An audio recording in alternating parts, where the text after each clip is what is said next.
We are about to dive into one of the most talked about, most debated, and just flat out dramatic moments in modern sports history. It really all came down to just a few frantic seconds, summed up perfectly by that one desperate plea from Mercedes boss Toto Wolff to the race director.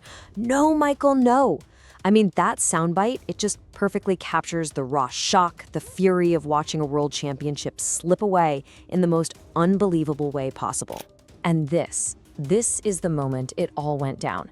You've got Max Verstappen on those brand new soft tires making this incredibly brave lunge down the inside of Lewis Hamilton into turn 5.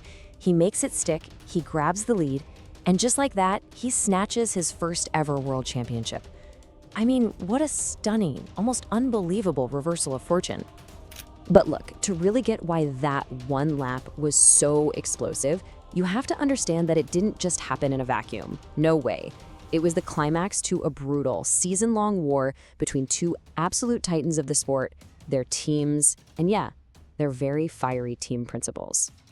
So, in one corner, you had Lewis Hamilton, the GOAT, statistically speaking, chasing a record-breaking 8th title. His style, super calculated, incredibly smooth. And in the other corner, Max Verstappen, the young, utterly fearless challenger who would fight you for every single inch of tarmac. I mean, these two completely different styles, they were just destined to collide, weren't they?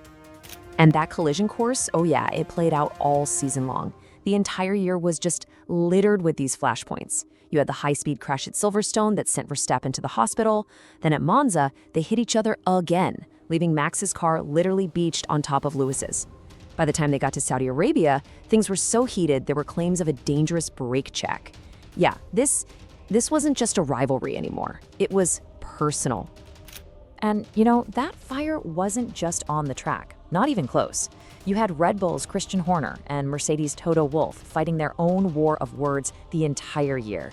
Horner's out there saying Wolff isn't used to the pressure, and then Wolff just dismisses Horner as a windbag. The tension between the bosses was, believe me, every bit as fierce as it was between their drivers. So, let's dig into how the finale itself actually unfolded. Because, and this is the crazy part, for almost the entire race, the massive controversy we're all here to talk about, it seemed completely and totally impossible. Okay, so Hamilton gets a better start, and for 52 laps, he was just cruising. I mean, he built up a comfortable lead of over 10 seconds. He was managing his tires perfectly.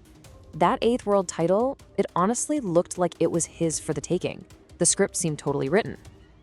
And then, with just a handful of laps left to go, this happens. A crash from a driver way at the back of the pack, Nicholas Latifi. And that one moment completely changed the course of Formula One history. The safety car comes out, and just like that, Hamilton's massive lead, gone, erased. The whole field is bunched right back up. Now, this moment forced a critical, championship-defining decision for both teams. It was a huge gamble. Red Bull, well, they had nothing to lose, right? So they roll the dice, they pit Verstappen for the fastest tires they have.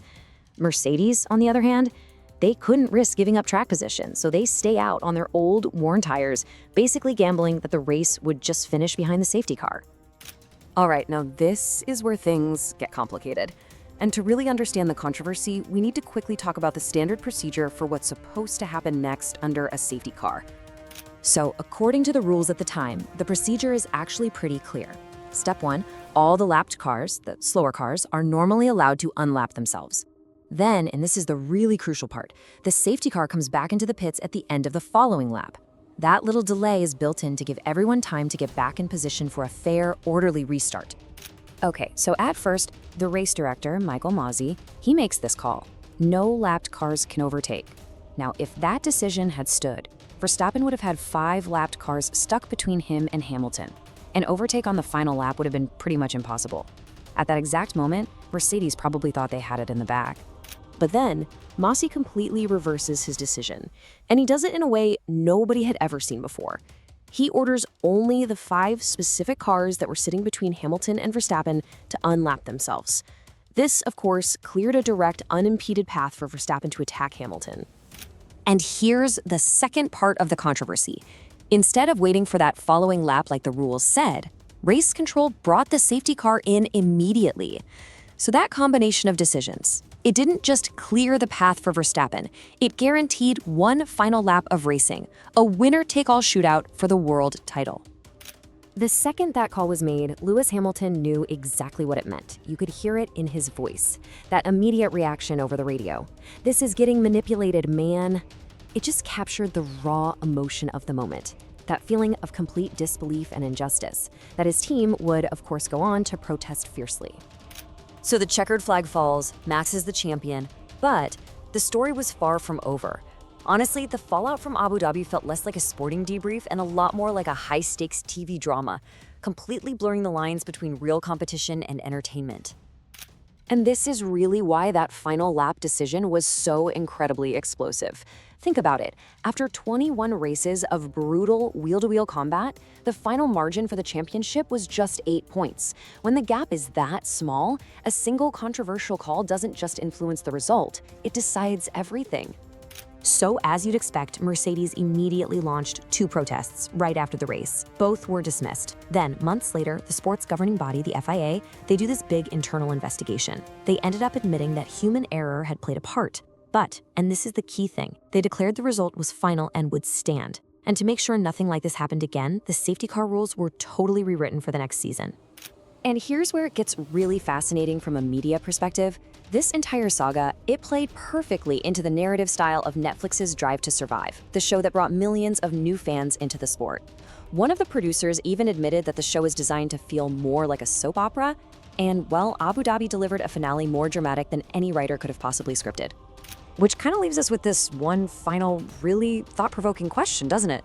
In an age where sports are packaged as pure entertainment, was this the ultimate sporting spectacle? A perfect storm of skill and chance? Or was it a moment where the pressure to create a dramatic, made-for-TV finish just overshadowed the rules of the sport itself? It's a debate that, honestly, will probably rage on for a very, very long time.